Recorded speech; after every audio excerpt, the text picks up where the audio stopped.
अब जमीन पे सिर्फ कब्जा है, कोई कागज है ही नहीं आपके पास, तो क्या करेंगे? सबसे पहले मान लेते हैं ये जमीन है और इस जमीन पर जो है आपका कब्जा है और आपके पास किसी प्रकार का कोई कागज नहीं है, तो किसके पास कागज होगा?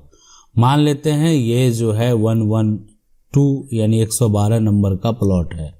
अब यानी जो नक्शे में है ना, वो 112 नंबर दर्ज है। तो आपको पता लगाना होगा कि ये जिस क्षेत्र का नक्शा है उस क्षेत्र में ये 112 नंबर जो प्लॉट है वो किसके नाम से दर्ज है। अब ये जो है बहुत सारे राज्य में अब ऑनलाइन माध्यम से भी पता लगाया जा सकता है, यानी ऑनलाइन प्लेटफॉर्म पर जाकर आप जो है देख सकते हैं। अब डिपेंड करता है, हर राज्य का जो पोर्टल है वो अलग अलग है, आप वेरीफाई करवा सकते हैं, अभी चेक कर सकते हैं किसके नाम से है। कहीं तो दर्ज हुआ होगा, कहीं तो दर्ज हुआ होगा, वो देखना बेहद जरूरी है। वो अगर आप देखेंगे तो आप पता लगा सकते हैं कि ये जो है वो किसके नाम पर है और इसको कैसे प्राप्त किया जा सकता है। अब चलिए सवाल उठता है यहां पर, अगर आपके भी किसी पूर्वज के नाम से संपत्ति दर्ज है तो आपको किसी प्रकार का कोई दिक्कत नहीं होगा, आप उसको निकाल सकते हैं, ऑनलाइन माध्यम से भी निकाल सकते हैं। और जो एक तरह से उसका जिला में कार्यालय है, जिला राजस्व का कार्यालय है, अभिलेख का कार्यालय है, वहां से भी आप संपत्ति का जो दस्तावेज है आप उसको प्राप्त कर सकते हैं। लेकिन यह है कि अगर वो संपत्ति आपके नाम से नहीं निकला, किसी और के नाम से निकला और आपका कब्जा है, तो आपको यह भी पता लगाना होगा कि क्या संपत्ति कहीं उसी व्यक्ति का तो नहीं है। आप सिर्फ जो है लंबे समय से उस संपत्ति को कब्जा किए हुए हैं, तो जब नहीं लगाएंगे तब तक उसका कोई सॉल्यूशन नहीं निकलेगा। तो यहां पर सवाल यही है कि हमारे पास जमीन है और उसका कोई प्रूफ नहीं है, हमारे परदादा और दादा के नाम पर है, प्लीज बताइए। तो देखें, आपका पास प्रूफ नहीं है लेकिन आप ही के पूर्वज के अगर नाम पे है तो आपको कोई समस्या नहीं होने वाला, इसीलिए कि आपका जो है आपके पास वो जमीन तो है ही। अब वो जमीन के प्लॉट नंबर से आप ये पता लगाएं कि अभी क्या यह ऑनलाइन प्लेटफॉर्म पे आपके दादा या परदादा के नाम से दर्ज है या नहीं दर्ज है। अगर ये ऑनलाइन प्लेटफॉर्म पे आपके दादा या परदादा के नाम से संपत्ति दर्ज है तो आपको किसी प्रकार से कोई दिक्कत नहीं होगा, और अब चाहे तो फिर आप अपने नाम पर भी करवा सकते हैं। लेकिन अगर दर्ज नहीं है तो आप ऑफलाइन प्लेटफॉर्म पर जाकर यानी कार्यालय में जाकर रजिस्टर में देख सकते हैं कि कहीं वो मेंशन किया गया या नहीं किया गया है। अगर ये आपको पता है कि ये आप ही के पूर्वज की संपत्ति है तो आप उसको प्राप्त कर सकते हैं। अगला सवाल है कि सर, अगर हम 2 भाई 1 बहन है और पिता का पूरा खर्चा एक ही बेटे कर रहा है, दवाई सब कुछ, तो पिता का भाग किसको मिलेगा? देखें, अगर पिता का अर्जित संपत्ति है तो पिता के ऊपर डिपेंड करता है पिता किसको देना चाह रहे हैं। कोई भी बेटा कानूनी दावा नहीं कर पाएगा, इसीलिए कि वो पिता का अर्जित संपत्ति है। लेकिन पिता के पास भी जो संपत्ति है वो पैतृक है, पुश्तैनी है, दादा परदादा की है, उनको जो है एक तरह से वो प्राप्त है संपत्ति। तो उस केस में ठीक है, आप क्या कर रहे हैं नहीं कर रहे हैं, आप दवाई का खर्च उठा रहे हैं, लेकिन जब संपत्ति का हक का बात होगा तो उसमें सभी का हक जो है वो होना तय है। तो इसीलिए यानी ये जो एक खर्च है ये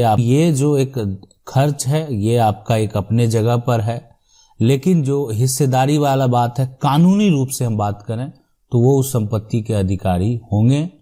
आप कोई भी खर्च उठा लें यानी कोई भी फर्ज निभा लें, लेकिन आप संपत्ति के हकदार उसी संपत्ति के होंगे जो आपका शेयर है, जो हिस्सा है।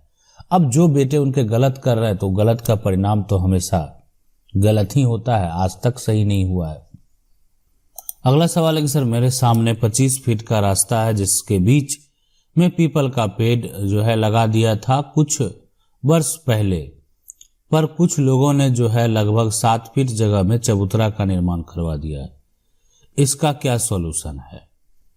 देखें, अगर वो रास्ता है और आज वो रास्ता पे कोई भी निर्माण कार्य कराया गया है और उसमें आने जाने का किसी को समस्या है, समस्या उत्पन्न होता है, कोई ऐसी समस्या है, ठीक है, अगर उससे कोई प्रकार का समस्या नहीं है किसी को तो कोई दिक्कत नहीं है। लेकिन हाँ, अगर आपको समस्या है तो आप उसके लिए आपको कोर्ट जा सकते हैं।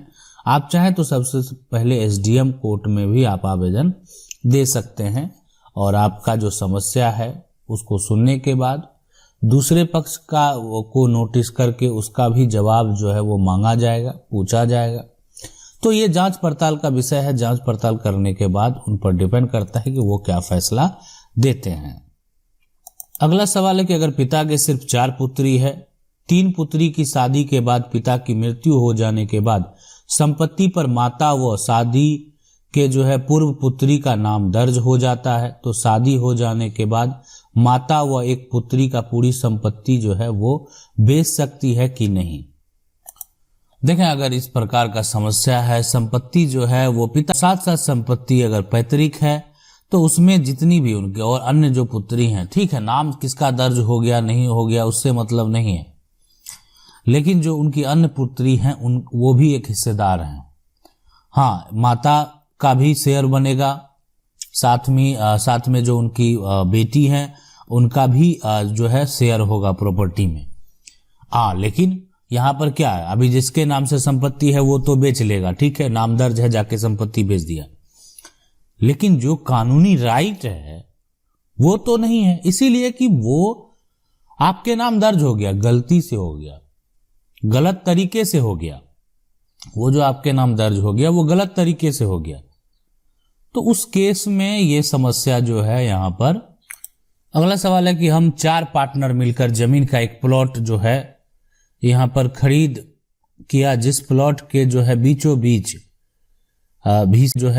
बीच भीसी गया है, लेकिन सभी पार्टनर अपने जो है सामने का जो है भीसी छोड़कर अपने अपने रकबा जो है पुरा लिए, जिससे मेरा जो है रकबा 19 डेसिमल कम है।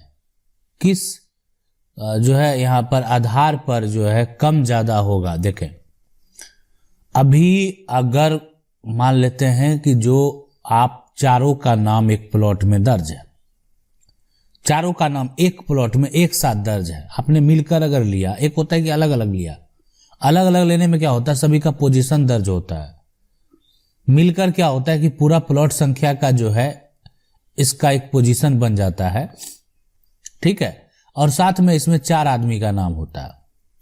अब है कि इसके साथ कोई सड़क ही गुजर गया, तो इसमें जो सड़क अगर चला गया, सड़क का जमीन अगर कट गया तो ये चारों का कटेगा जो लोग खरीदे हैं। ऐसा नहीं कि सड़क अगर इधर से आगे से गया है, अब मान लेते हैं कि ये पूरा प्लॉट है लेकिन सड़क आगे से ही चला गया, अब आगे से अगर चला गया है ना, तो उस केस में अगर इसमें 4 हिस्सेदार इस प्रकार थे तो इसमें तो 2 का कटा, 2 का नहीं कटा, तो ऐसा नहीं संभव। जब ये चारों के नाम से लिया गया है तो इसमें चारों का जो ये प्लॉट है वो चारों का कटेगा, ठीक है, हिस्सा जो है वो चारों को, यानी ये बीच वाला लाइन थोड़ा क्या होगा, पीछे जाएगा। तो बस यही आज आपका कम हो गया है, तो आप अपना कानूनी अधिकार प्राप्त कर सकते हैं, ठीक है। आप अब लेकिन ये है कि ये मामला जो है आप चाहें तो आप एसडीओ एसडीएम कोर्ट में जो है आप आवेदन करें इसके लिए, और नोटिस जाएगा, यहाँ पर पूछा जाएगा कि ऐसा इनके साथ जो है इस प्रकार से क्यों किया गया है, या जो अनुमंडल स्तर पे राजस्व के अधिकारी हैं, अब जिला स्तर पे जो राजस्व के अधिकारी हैं वहां आवेदन करें, और नहीं तो फिर सिविल कोर्ट तो है ही, वहां से तो हक तो आपको मिलना ही है। अगला सवाल है कि सर जी प्रणाम, मेरा 3 चाचा है और हम लोग जमीन का शेड्यूल बनाना चाह रहे हैं, उसमें से 2 चाचा तैयार है लेकिन 1 चाचा तैयार नहीं है, तो कैसे बनेगा, गिव मी जो है आइडिया। तो देखें, यहाँ पर जो एक तरह से अगर 3 चाचा है और जमीन का अगर आप जो भी बनाना चाहते हैं, 2 तैयार है 1 तैयार नहीं है, तो प्रयास कीजिए उनको तैयार करने का।